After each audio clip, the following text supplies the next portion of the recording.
பேசுகிறேன். ஹலோ பசங்களா, வணக்கம். Welcome to quakes academy. நான் உங்கள் சிவகுமார். 2026 எனக்கு at least self finance medical college கிடைச்சா போதும். அதுவும் டாப்பில் இருக்க செல்ஃப் ஃபினான்ஸ் மெடிக்கல் காலேஜ் கிடைச்சா போதும். அதுக்கு என்னோட மார்க் எவ்வளோ இருக்கணும், கேட்டகரி ரேங்க் எவ்வளோ இருக்கணும் அப்படிங்கிறதான் இந்த செஷன்லாம் பார்க்க போகிறோம் பசங்களா. இந்த செல்ஃப் ஃபினான்ஸ் காலேஜ் சொல்லும் போது டாப்பில் இருக்கிறது ரெண்டு காலேஜ் நான் எடுத்திருக்கேன். ஒன்று பிஎஸ்சி, இன்னொன்று கேஎம்சிஹெச் பசங்களா. இந்த பிஎஸ்சி அண்ட் கேஎம்சிஹெச்ங்கிறது டாப்பில் இருக்க காரணம் என்னன்னா 2025ல most of the students first ப்ரிஃபரன்ஸாக இந்த ரெண்டு காலேஜ் சூஸ் பண்ணனால மட்டும்தான். ஓகேவா? இந்த ப்ரிஃபரன்ஸுங்கிறது டிஃப்ரெண்ட் டிஸ்ட்ரிக்ட்க்கு மாறும். என்ன அப்படின்னா, நான் திருச்சியில் இருக்கேன், திருச்சியில் இருக்க ஸ்டூடெண்ட்ஸ் கோயம்புத்தூர் ரொம்ப தூரம், அதனால எனக்கு திருச்சிக்கு பக்கம் இருக்க டாப்பில் இருக்க செல்ஃப் ஃபினான்ஸ் காலேஜ் சூஸ் பண்ணாலும் அது டாப் காலேஜில் தான் இருக்கும். ஓகேவா? இது எல்லாமே என்ன அப்படின்னா ஸ்டூடெண்ட்ஸோட ப்ரிஃபரன்ஸை பேஸ் பண்ணி தான் இருக்கும். பட் 2025ல இந்த கேஎம்சிஹெச் பிஎஸ்சி மட்டும்தான் நிறையா பசங்க டாப்பாக சூஸ் பண்ணனால இந்த கேஎம்சிஹெச்சோடதும் பிஎஸ்ஜியோடது cut off and category rank தான் நம்ம பார்க்க போகிறோம் பசங்களா. Okay, will start the session. அதுக்கு முன்னாடி நிறையா பேர் சப்ஸ்கிரைப் பண்ணாமல் பார்த்துட்ருக்கீங்க. ஸோ தயவுசெய்து சப்ஸ்கிரைப் பண்ணுங்கள். நீங்கள் சப்ஸ்கிரைப் பண்ணும் போது மட்டும்தான் அது எனக்கு ஒரு மோட்டிவேஷனாக இருக்கும். இந்த மாதிரி வீடியோவை நான் கண்டினியூஸாக போஸ்ட் பண்ணுறதுக்கு அது யூஸ்ஃபுல்லாக இருக்கும். அதே மாதிரி ஒன் மோர் திங், நெக்ஸ்ட் செஷனில் நான் எந்த காலேஜோட கட் ஆஃப் அண்ட் மார்க்கை பற்றி டிஸ்கஷன் பண்ணணும்னு நினச்சிங்கன்னா கீழே லிங்க் கமெண்ட் பண்ணுங்கள். டெஃபினட்டாக நான் உங்களுக்கு என்ன பண்ணுறேன், நெக்ஸ்ட் செஷனில் அதை டிஸ்கஷன் பண்ணுறேன். ஓகே, ஸோ கமெண்ட் பண்ண மறந்துடாதீங்க நான் எந்த காலேஜ் நெக்ஸ்ட்டு நான் டிஸ்கஷன் பண்ணணும்னு சொல்லிட்டு. Okay, so will start the session. So இதில் நாம் என்ன பார்க்க போகிறோம் அப்படின்னா, ஃபஸ்ட்டு ஜென்ரல் கவர்மெண்ட் மெடிக்கல் காலேஜோட கட் ஆஃப் தெரிஞ்சுக்கலாம்.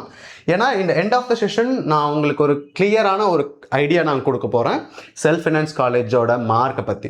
ஓகே, இப்போ நான் எடுத்துட்டேன்னா பிசி கேண்டிடேட் எடுத்துட்டேன் அப்படின்னா கவர்மெண்ட் காலேஜ் கிடைக்கணும்னா 537 இருக்கணும். இதுவே எம்பிசி கேண்டிடேட் அப்படின்னா 527 இருக்கணும். ஓகே, இது பிசிஎம் கேண்டிடேட்டாக இருந்தால் 524 இருக்கணும். அதே மாதிரி எஸ்சி கேண்டிடேட்டாக இருந்தால் 476 இருக்கணும். இதுவே கேட்டகரி ரேங்க் பார்த்துட்டிங்கன்னா 537க்கான கேட்டகரி பார்த்தீங்கன்னா 1879. இதுவே எம்பிசி கேண்டிடேட் பார்த்துட்டிங்க அப்படின்னா 1105 இருக்கணும். இதுவே பிசிஎம்மாக இருந்துச்சு அப்படின்னா 195 இருந்தால் மட்டும்தான் உங்களுக்கு கவர்மெண்ட் மெடிக்கல் காலேஜுங்கிறது இந்த இயர் கன்ஃபார்ம். இதுவே எஸ்சி கேண்டிடேட் சொல்லும் போது 672 இருந்துச்சுனாவே உங்களுக்கு என்ன கிடைச்சிரும், கவர்மெண்ட் மெடிக்கல் காலேஜ் கிடைச்சிரும் கன்ஃபார்மாக. இப்போ நாம பிஎஸ்ஜியோட கட் ஆஃப் நாம என்னன்னு பார்த்துக்கலாம். ஓகே, இப்போ நான் பிஎஸ்சி எடுத்துட்டேன் அப்படின்னு வச்சுக்குவேன். பிஎஸ்டி எனக்கு வேணும் அப்படின்னா என்னோட கட் ஆஃப் எவ்வளவு இருக்கணும் பாருங்க. கவர்மெண்ட் மெடிக்கல் காலேஜுக்கு 537 இருந்தாவே உங்களுக்கு கவர்மெண்ட் மெடிக்கல் காலேஜ் கிடைச்சிரும். ஆனால் 536 இருந்தாதான் பிஎஸ்ஜி கிடைக்கும். ஒரே மார்க் டிஃப்ரெண்ட் தான் இருக்கு. ஓகே, அதை மட்டும் தெரிஞ்சுக்க. அவங்களோட கேட்டகரி ரேங்க்னு பார்த்தீங்க அப்படின்னா 1915 இருக்கும். இது நான் எடுத்துட்டேன் எம்பிசி கேட்டகரிக்கு எடுத்துட்டேன் அப்படின்னா 525 மார்க்கு. அவங்களோட கேட்டகரி எவ்வளவுக்கு இருக்கணும் அப்படின்னா 1153 இருக்கணும். இந்த 1153க்குள்ளே இருந்தால் மட்டும்தான் உங்களுக்கு என்ன கிடைக்கும், பிஎஸ்சிங்கிற இந்த காலேஜ் கிடைக்கும். அதே மாதிரி பிசிஎம்மாக இருக்கும்போது 523 இருக்கணும் மார்க்கு.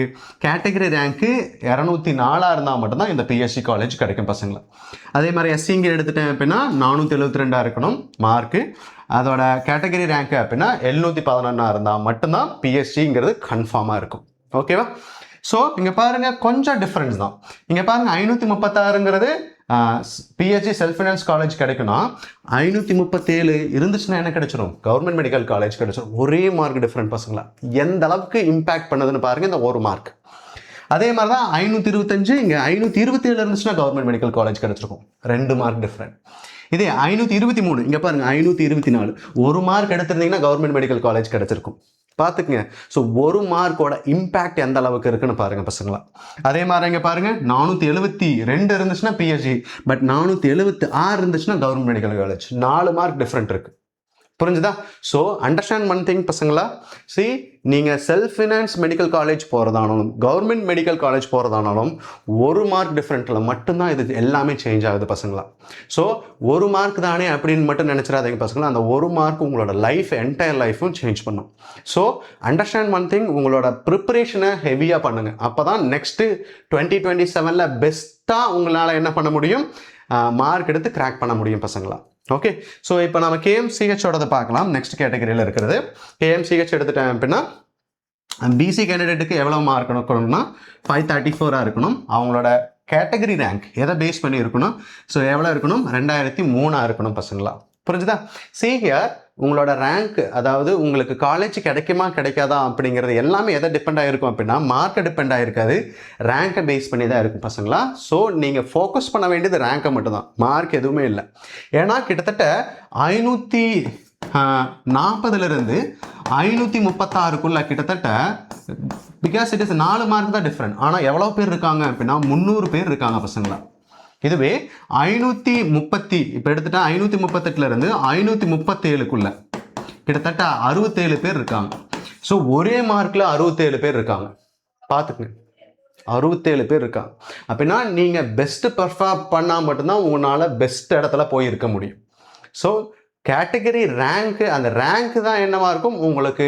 நீங்கள் எம்பிபிஎஸ் ஆகுறீங்களா, அதாவது கவர்மெண்ட் மெடிக்கல் காலேஜில் போய் சேர்றீங்களா இல்லை செல்ஃப் ஃபினான்ஸ் சேர்றீங்களா அப்படிங்கிறத நிர்ணயம் பண்ணுது. ஸோ உங்களோட ப்ரிப்பரேஷனை எஃபெக்டிவாக பண்ண பாருங்கள். ஓகேவா? இதுவே எம்பிசி நான் எடுத்துட்டேன் அப்படின்னா 525 மார்க்கு, கேட்டகரி ரேங்க் எவ்வளோ தான் கிடைக்கும் அப்படின்னா 1177 மட்டும்தான் கிடைக்கும். அதே மாதிரி பிசிஎம் எடுத்துட்டேன் அப்படின்னா 522, கேட்டகரி ரேங்க் 209 மட்டும்தான் கிடைக்கும். இதுவே எஸ்சி நான் எடுத்துட்டேன் அப்படின்னா 471. ஸோ அவங்களோட ரேங்க் பார்த்தீங்கன்னா கேட்டகரி ரேங்க் 731 இருந்தால் மட்டும்தான் கேஎம்சிஹெச் கிடைக்கும். ஓகேவா? ஓகே, இதோட நாம் ஃபீஸ் ஸ்ட்ரக்சர் தெரிஞ்சுக்கலாம். ஃபீஸ் ஸ்ட்ரக்சர் தெரிஞ்சிச்சு அப்படின்னா உங்களுக்கு அங்கே சேரலாமா வேணாமா அப்படிங்கிற உங்களோட ஃபினான்ஸ் பேஸ் பண்ணி நீங்கள் ஃபிக்ஸ் பண்ணிக்கலாம் பசங்களா. ஓகே, இப்போ பிஎஸ்சி எடுத்துட்டேன் அப்படின்னா ஆஸ் பர் தட் கொடுத்துருக்க சுப்ரீம் கோர்ட் கொடுத்த பேஸ் பண்ணி இங்கே ஃபீஸ் ஸ்ட்ரக்சர் கொடுத்துருக்கேன். இப்போ 1 வருஷத்துக்கான ஃபீஸ் ஸ்ட்ரக்சர் நான் கொடுத்துருக்கேன் இந்த இடத்துல. ஓகேவா? ஸோ 1 வருஷம் சொல்லும்போது சரி, அந்த 4 இயர்க்கான ஃபீஸ் ஸ்ட்ரக்சர் நான் கொடுத்துருக்கேன்.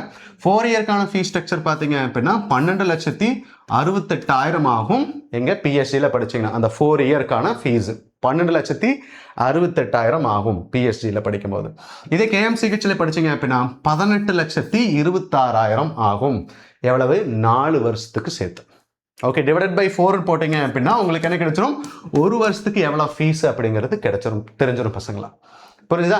இங்க பாருங்க, இதுவே நீங்கள் கவர்மெண்ட் காலேஜில் சேர்ந்துட்டீங்க அப்படின்னா பர் இயர் நீங்கள் பே பண்ண வருது ஒரு 60,000 தான் பே பண்ணுற மாதிரி இருக்கும். அப்படின்னா 4 வருஷத்துக்கு 2,40,000 தான் நீங்கள் பே பண்ணுவீங்க 4 வருஷத்துக்கும் சேர்ந்து. புரியுதா?